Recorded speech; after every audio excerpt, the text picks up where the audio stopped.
Welcome back to the Connected podcast. I'm thrilled to bring you an extraordinary collection in which some incredible students take the driver's seat and host dynamic conversations with professionals from across the higher education sector, discussing the vital topic of student belonging. In today's episode, Felicity Rush speaks to Will Nash. Will is a biology researcher and lecturer in the School of Biology at the University of East Anglia. Will discusses his project in which he is exploring how to adapt research and teaching spaces to become more neuro-inclusive. Will shares his lived experience as somebody who is neurodiverse and touches on his own journey in time as a student, a researcher and an educator. So, Will, can you explain to me what student belonging means, sort of in the context of higher education? Sort of tell me about your project. What's it all about? Give me a bit of an overview on it. So I've been working within the School of Biology, working as a lecturer, and I'm really interested in thinking about adapting both research and teaching spaces to become more neuro-inclusive. I think I've had the privilege of maintaining proximity to teaching as I've done research as a postdoc, and I'm really student belonging is really important to me because I think we have this amazing opportunity as sort of scientists working in proximity to students, where we see them go through this amazing fluid space where identities can be developed as they go through their undergraduate courses. And I think student belonging develops during that time, like a feeling of acceptance, and like a feeling of like being valued, being included, and that can be both in the academic role and also in the social community.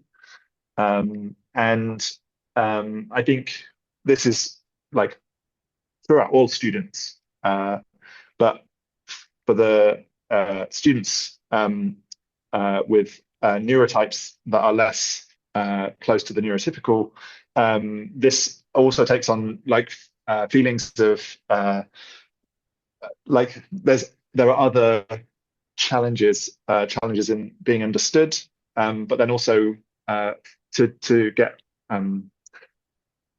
a true sense of belonging, to be able to to not be singled out as different, and to not necessarily need to conform to more neurotypical norms, not need to mask certain aspects of their own neurotypes. And it's really important because that can feed into all aspects of engagement and mental health, and also the whole learning process as well. Yeah, and it can be so isolating being neurodivergent, I think, particularly when you're not in a space that you feel is, I don't know, set up for that. So some key factors what are some key factors that you think influence a student's sense of belonging on campus? So particularly for those students who identify as neurodivergent.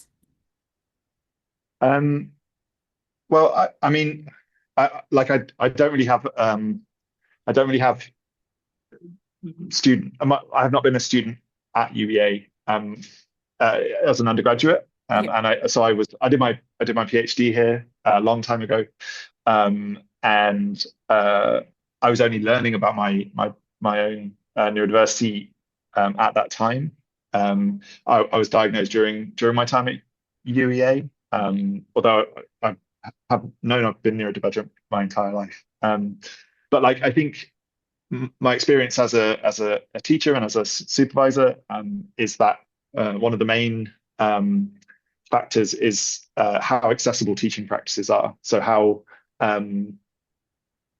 the staff that are delivering either lecturing or direct supervision at any level as well make accommodations for different brains in their audience or in their research groups. So these can be small changes just to how information is presented, or where supervision is involved, changes to how information is tracked, or how the supervisory relationship is monitored and how progress is recorded.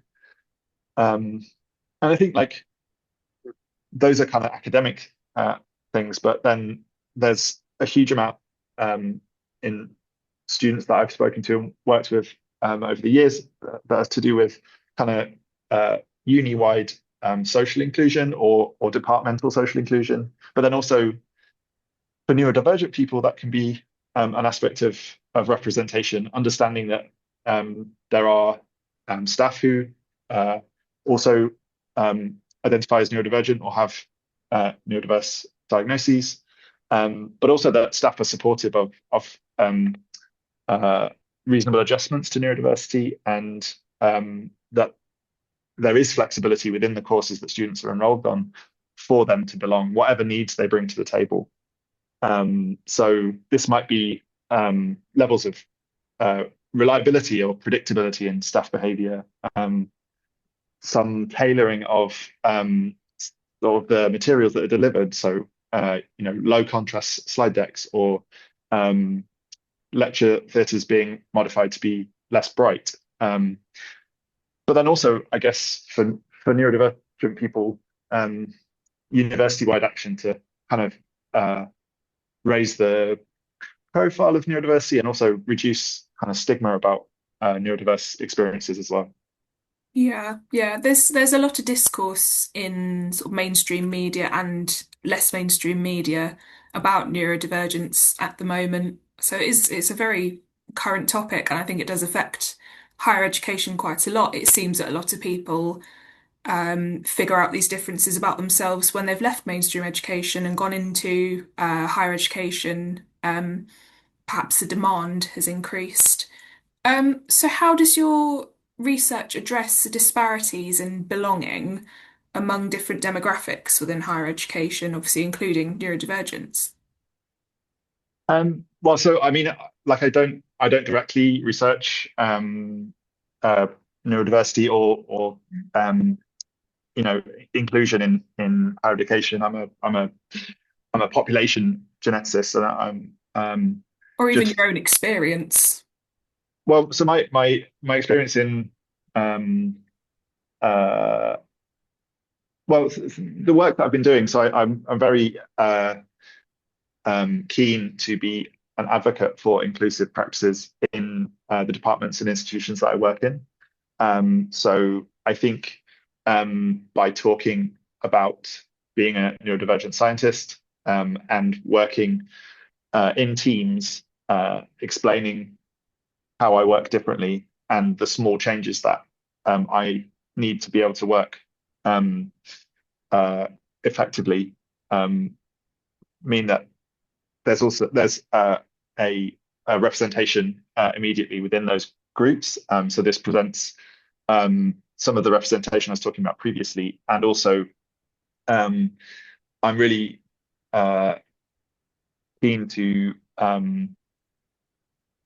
try to build structures that allow staff to understand neurodiverse experiences and make simple modifications to the way that they supervise, to the way that they deliver support materials that allow neurodivergent people to have equal access to higher education and ultimately research careers.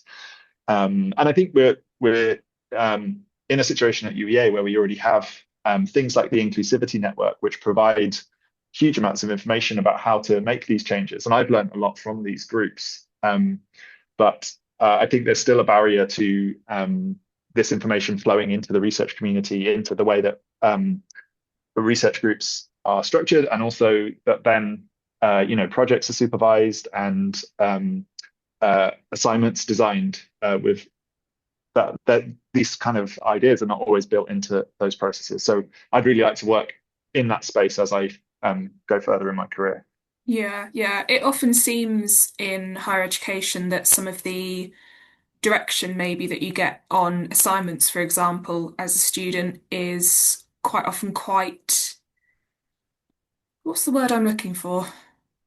It's quite ambiguous. It's not very specific, and that is quite challenging. So, what would you say is the role that faculty, staff, and actually indeed students can play in creating a more inclusive environment? Um, Well, I mean, I think that's it's a huge question. Oh yeah. I think I think like well, so faculty, all teaching staff, no matter how they interact with the students in a higher education institution, like they really set the tone of the conversation. Like they are, for the most part, the face of the student belonging experience. And if they present behavior that is not accommodating variation in experience, variation in how students arrive at a learning in a learning space, regardless of their neurotype, then that immediately creates barriers, barriers to belonging and barriers to successful progress. And I think, yeah, this can be impacted at lots of different levels. So it's thinking about inclusivity at the level of the construction of syllabus, but then also kind of modifying, like, and not these are not huge changes to make. Things like being consistent in methods of communication with students can make huge differences. If the presentation of information and the reliability of things like response to email is consistent, then students across the board benefit.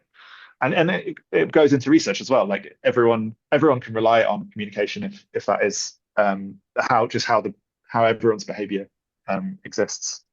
But then also flexibility is important, and the recognition that there's not a sort of one size fits all approach to doing teaching, to doing supervision. You have to have an understanding of who's in your audience, who's in your cohort, who's in your research group, and then you need to be able to think about ways to make the materials you're delivering most suited to that group. And also that requires, two-way dialogue. You have to be open to feedback. You have to be monitoring those feedback forms and advocating for students to fill them as much as possible. And this is how, like, small adjustments that can make big differences can be discovered. Yeah. So, sort of talking about the impact of everything, obviously post-pandemic, how do you think the pandemic actually impacted sort of feelings of belonging, for whoever? And do you think we learned anything from the experience? Obviously, there was a bit of an explosion at the very beginning of the pandemic of maybe self-diagnosis. What's your thoughts? Um, so I mean, I don't know. Well, I've got minimal exposure to student experience over that time. I think I can speak about my own experience, and I think that definitely there was a one of the things that was most difficult was a wholesale change in the day-to-day routine, and I think that that process took a long time, and I think that potentially neurodiverse people may have been impacted more by changes like that. And also some of the changes that went along with the need to stay at home. So things like the ability to work more flexibly, the ability to meet remotely, the practice of recording materials and sharing recordings and transcriptions.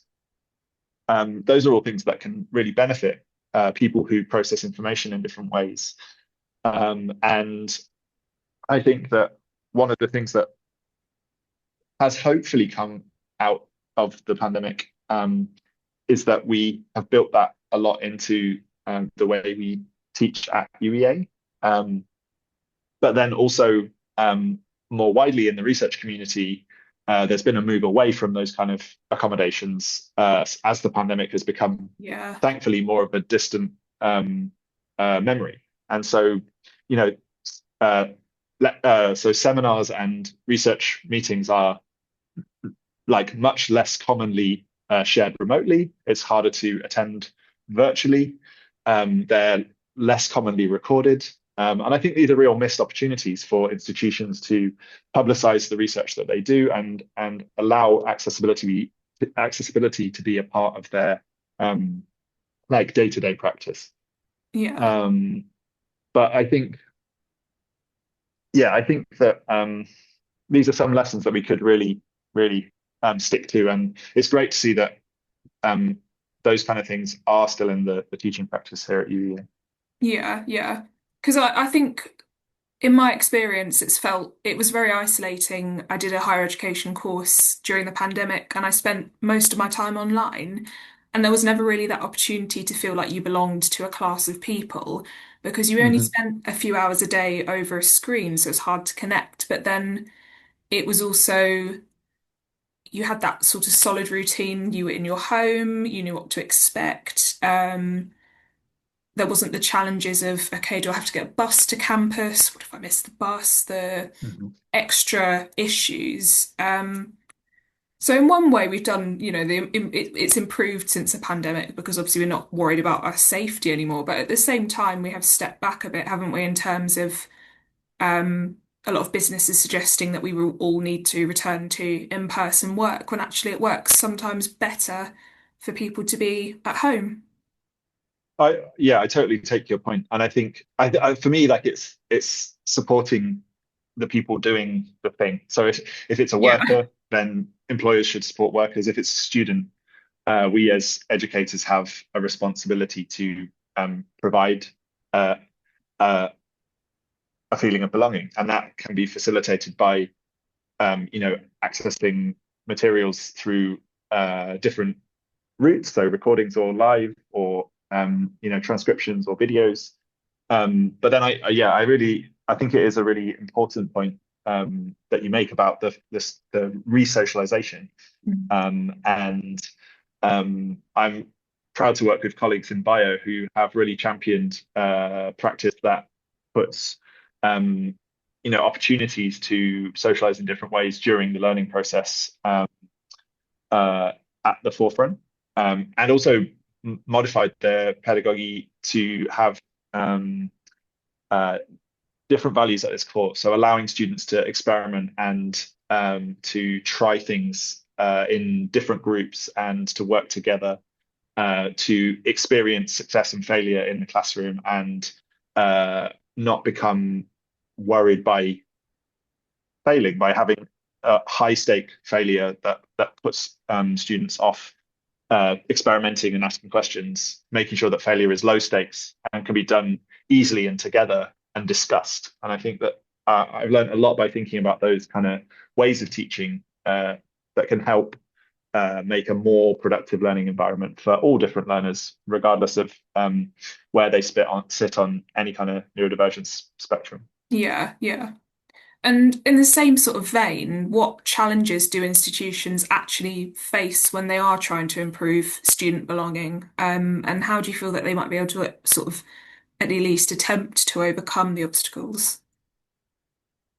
Well, I think um, any system that's too rigid, any system that takes a sort of one size fits all approach is going to struggle because uh, belonging has to come from the students themselves and their own needs and uh, the fact that also these change and develop as they learn about learning in a university environment and being uh, together with their peers and their social groups that are developing at the same time.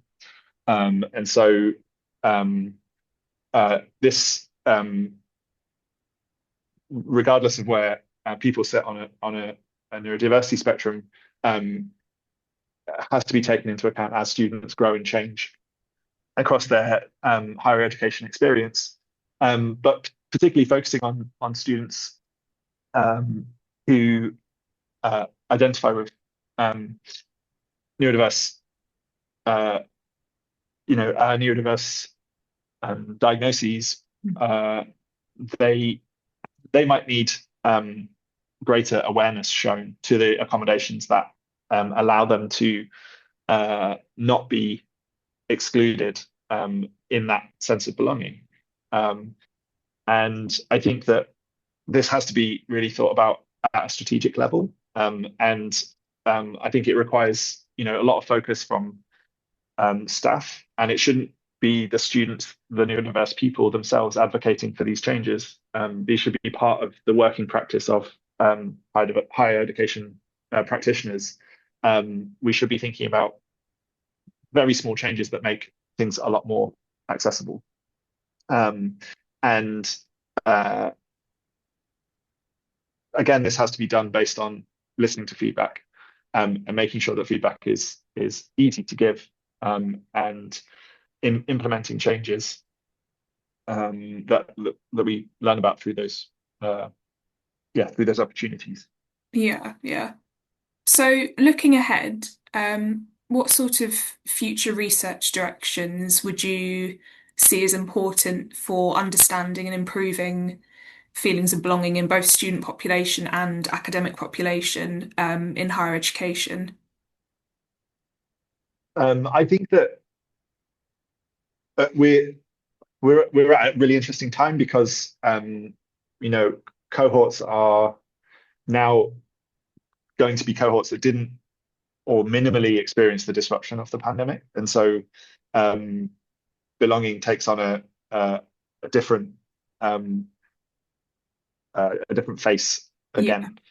I think all of these um, all of these approaches need to be based on studying the people that they're about. So in like disability circles, the phrase "not about us, without us" is really popular. So we have to have participatory research. We need to understand the lived experiences of those that we want to feel belonging.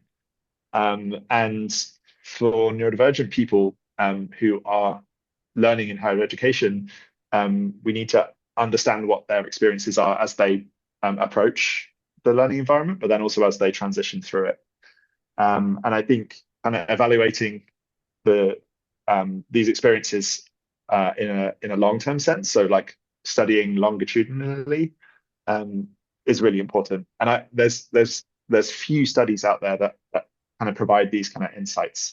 I think in the research space, there are some studies that show uh, there's still barriers to people um, disclosing neurodivergent yeah, diagnoses, yeah. or talking to their line managers or their research groups about the reasonable adjustments they need. But I'd like to see, more longitudinal participatory research in higher education spaces in general. Yeah, I'm hoping that the sort of recent changes and the media attention is going to bring some sort of positive change in that where you feel that you are able to be more authentic and ask for these adjustments in the workplace. But I know it's quite a long way to go before everybody feels comfortable with that.